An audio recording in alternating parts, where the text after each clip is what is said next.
Okay, week 16, Browns versus Texans. This should be a fun one. Both teams have a lot of incentive to want to play with this one, in which I think this time of year uh, is really important, just because sometimes when you get a team that is either out or they're playing or a team that's already in, it just throws off all the motivation. Both of these teams have a chance to make it. You've got Cleveland that's 9-5, and you've got Houston is 8-6.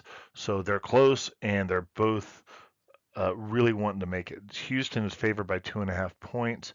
I'm going to take Houston on this one. The model says it's even with a slight advantage towards Houston. So when you look up here, that 51-48 split, if I run this model again, it can come up 50-50.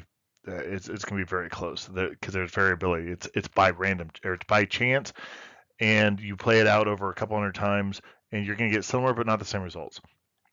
Either way, uh, the model is showing even there. It's showing even on just the raw points there as well.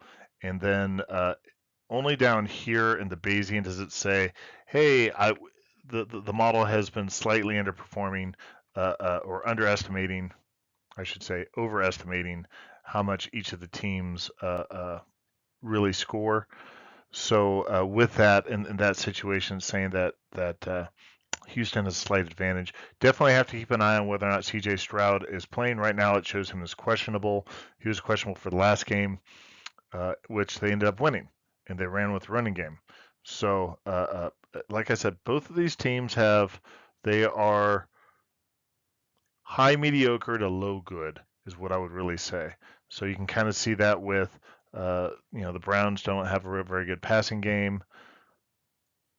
Houston hasn't had a good rushing game, but they certainly did in this last game. But Houston's got a really strong passing game. They got a decent defense, at least on the rush, not against the pass. So the way you see this rank up matchup is going to be, I think, is going to be who wants it more. And injuries might have something to play with that as well. So a couple of things I point out: you got some of these high potential passing values over here for Houston.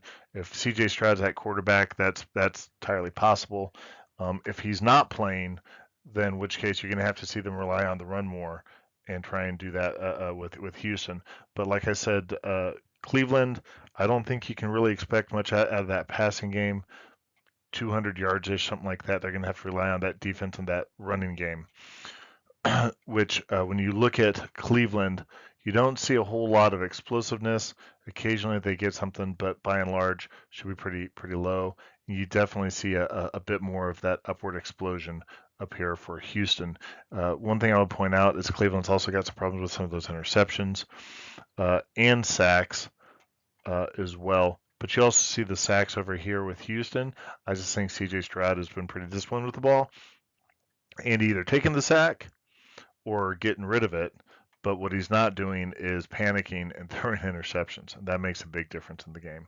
So, anyhow, if you like what you listen to, click like and subscribe. If you've got a question, comment, drop me a note. Thank you.